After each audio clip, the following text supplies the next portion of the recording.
So, another episode of My Hero Academia's final season has come and gone, and let's just say that it seems as if the episodes are getting better and better as we are approaching probably the peak of My Hero Academia. So, there's a lot that we need to go over, so let's dive right into this breakdown and review. Hey guys, how's it going? It is your boy, Manga Andrew, and I'm here to do my breakdown and review of My Hero Academia Season 8, the final season, Episode 2. There's a lot that we really need to go over in this episode, from the animation looking stunning to how well they adapted the material from the chapters in this episode. All of that and more is going to be talked about in this episode, so if you'd like to see more episodes and see more videos like this, I would ask you to subscribe to our YouTube channel and hit that like button to tell me that you want to see more stuff like this. So, without the way, let's just dive right into it.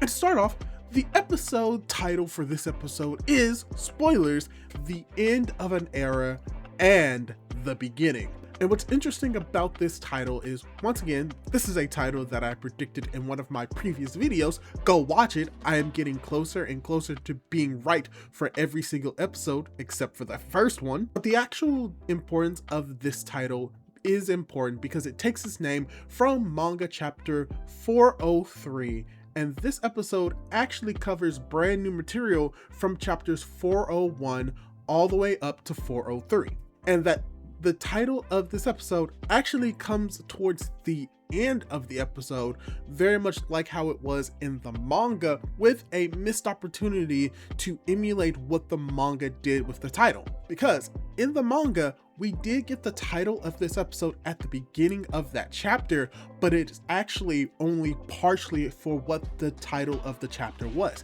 and we got the full title ending at the end of that chapter. But in the anime, we got it all at the end, but they do something interesting with it, with incorporating it into an amazing sequence involving Deku, Bakugo, as well as All Might, and we will get to that moment very shortly. But for the episode itself, the episode starts off with the first few pages of chapter 403 being animated. This is what I was talking about in my intro. And because of the medium of an anime, we get the sequence of All Might and his mom expanded upon in the anime,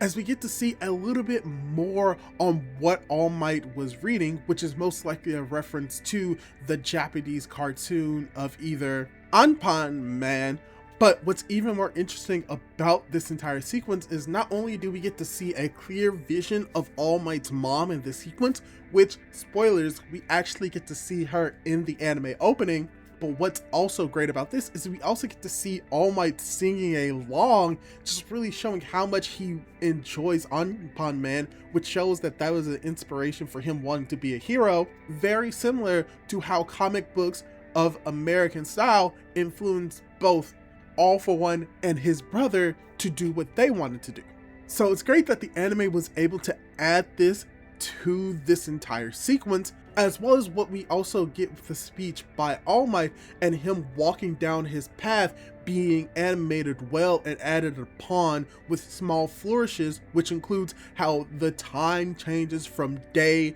dusk, which is most likely to symbolize the beginning of his journey as the symbol of peace and its quote-unquote end. And that this sequence actually is going to tie into the final sequence of this episode, with the ending being that Bakugo returns and we see both him and the child forms of Deku and Bakugo walking down the same path in front of All Might as the light begins to shine on this darkened world once again, showing that a new dawn has come and that All Might's story may or may not be over, and we'll get to see that towards the end of the episode. So this is what I like about the medium of anime when it comes to manga adaptations, especially seeing more of this with My Hero Academia, which has taken more of a straightforward linear adaptation method, and seeing them adding these flourishes to the anime really makes it more exciting to read and watch the anime, because you can get different experiences from these two different mediums instead of it just being, oh, a better version of the manga. They're now just different mediums that you can both enjoy for different reasons. And from here, this is where we get the episode starting proper, from where we saw with the last episode with the arrival of Stain. And this episode does something spectacular, because we have a few anime original scenes based off the monologue and scenes of the manga involving Stain listening into the conversation between Ida, Shota, and All Might, as we cut back 10 or so minutes into the past, where we get to see this sequence played out very much how it played out in episode 157 or episode 19 of season 7. And we get the anime expanding upon this scene a little bit more, as we see that Stain saw these students fly away, as well as we get to see him actively looking around the city for potential blood of All For One that he can eventually use his quirk on. And this scene hits so much better in the anime than it did in the manga, because we actually get to see the process of Stain smelling the blood, him being able to distinguish it between All For One and All Might, and just getting to see it in a little bit more detail. Even to the point where we get to see that when he actually finds the blood that belongs to All For One, what allows him to know where they are is the laser that All For One is being hit by. And this sequence is very much appropriate because of how All Might is able to use the laser not only to attack All For One, but also to be a sort of beacon, very much similar to what Aoyama was able to do during when the kids were getting their provisional licenses, which allowed Stain to follow where All Might was and attack All For One. So I really like how they're able to connect all of this stuff together that was implied in the manga and more explicit in the anime. And something that I didn't realize when I was first reading the manga, but only caught on the anime, is how Stain refers to Ida not by his name, but by his hero name, Ingenium, really just showing how much Ida has changed and how much he has grown in the eyes of Stain, calling him the name of the hero that he almost killed. And as All For One is being attacked by both Stain and All Might, All For One apparently prepared for Stain's arrival, as we get a well-animated sequence of the Bloodlet quirk and the antigen swap quirk being used in this moment, as we see a even quick animation very much like in the manga of Stain trying to use his blood curdle on All For One, but it fails. And because of that, All For One crutches Stain, smacks All Might, and throws Stain through multiple buildings. One, this is very much like how it was in the manga, and two, it shows how durable Stain actually is. But unfortunately, he is not durable enough to stave off what All For One is about to do, because All For One plans on taking blood curdle from Stain and then killing him. And we see it happen very much like how it was in the manga. However, the anime adds the red filter at the moment that All For One crashes into Stain,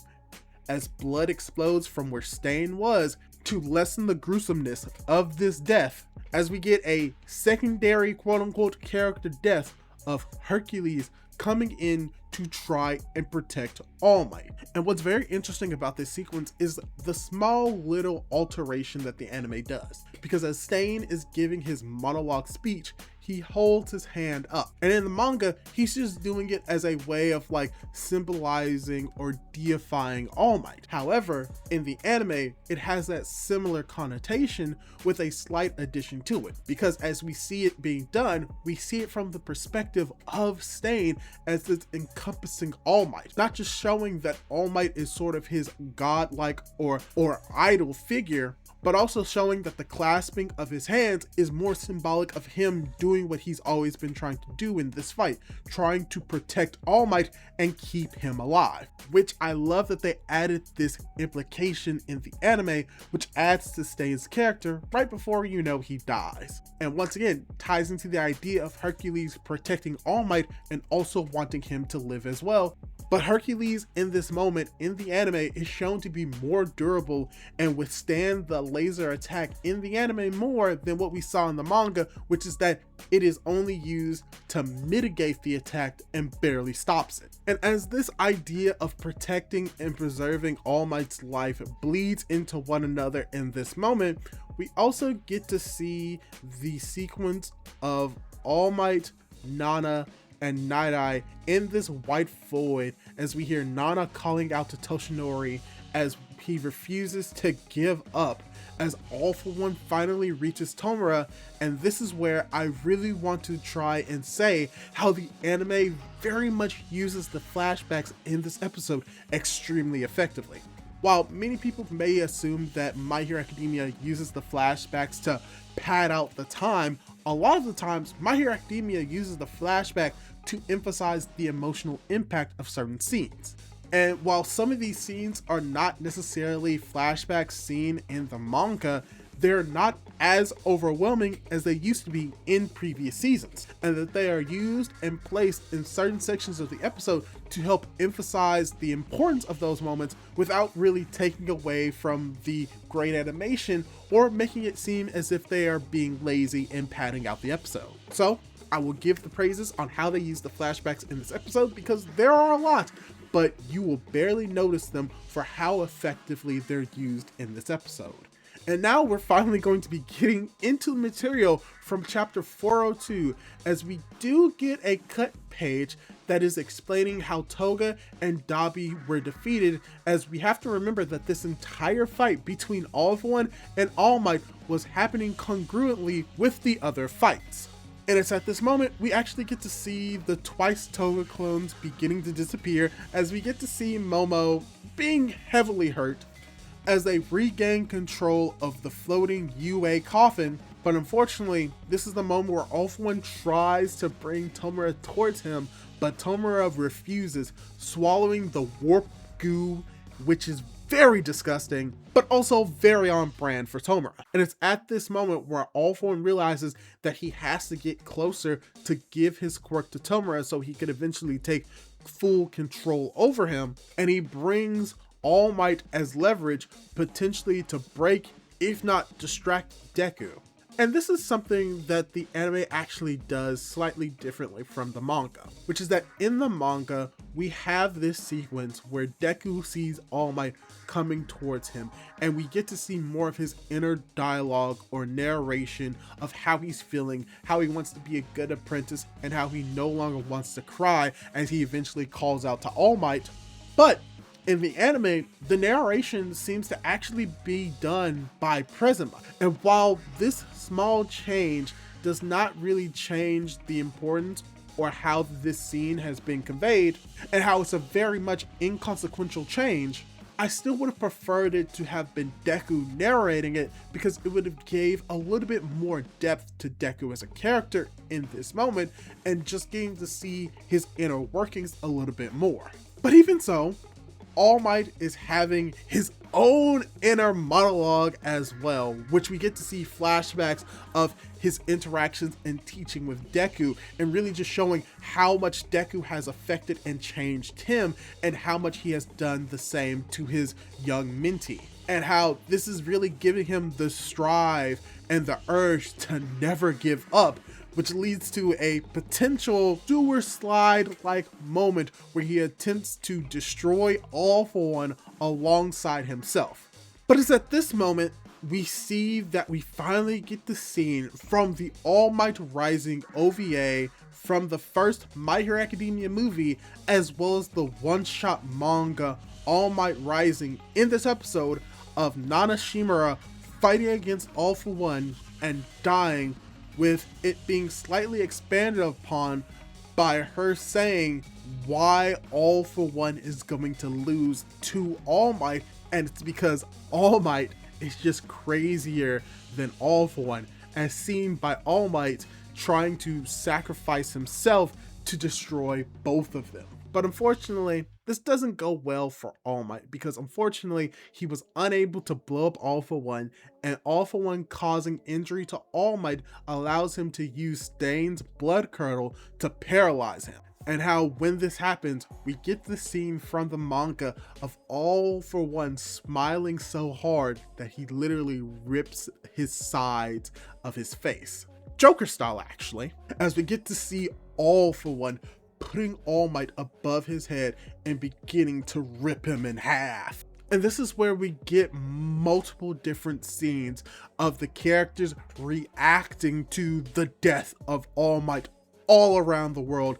as this entire thing is being recorded. And as we see this montage of the civilians watching as All For One is about to kill All Might, we do get a very small change from the anime and manga, where the anime does not adapt a singular panel of a singular woman that we most likely would have seen earlier in the series, especially in the manga, but this sequence was not included most likely in the anime, but is actually substituted with another scene of 3 individuals, one of them being a heteromorph, really just to add a little bit more diversity to show that a lot of people of different races, creeds, ethnicities, whatever, is watching All Might potentially die. And that at this moment where it seems as if All Might is about to die, we see/hear an explosion coming from the UA Flying Sky coffin as the prodigal son has returned.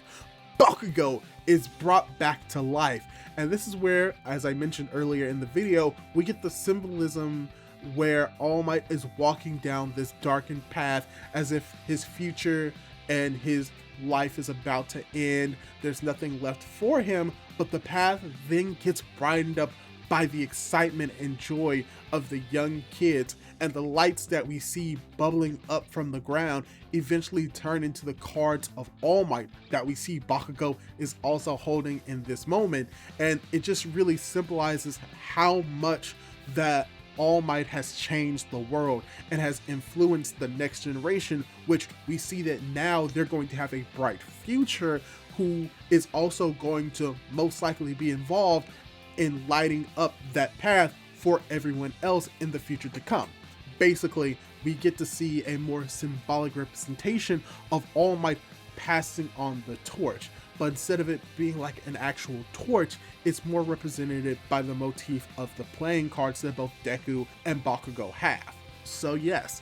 the episode ends with the revival of Bakugo, as well as the same sequence of Deku and Bakugo as it was in chapter 403. And what makes the ending of this episode perfect is not that it ends there, but how it ends with the title drop of the episode, where it is interspliced with this section of All Might walking down this lighting path and Deku and Bakugo being in front of him, as well as the lights transforming into cards. And as we transition to the end of the era and the beginning, a card flies through the screen, transitioning us into the ending of this episode with the ending playing. And this transition was amazing, as well as the ending itself, pretty much showing the entire journey that Deku has gone through from the beginning of his journey at the start of this entire series up until where we are now, which was an amazing transition, and I loved it so much. But yeah, that's pretty much this episode of My Hero Academia Season 8, Episode 2. And let me ask you this. What did you think of the episode? Did you like it? Did you dislike it? And are you happy that Bakugo has finally been revived? Leave your thoughts down below, and don't forget to subscribe to my YouTube channel for more content like this. Do all that cool jazz, and hopefully I'll be able to catch you in my next video. Goodbye!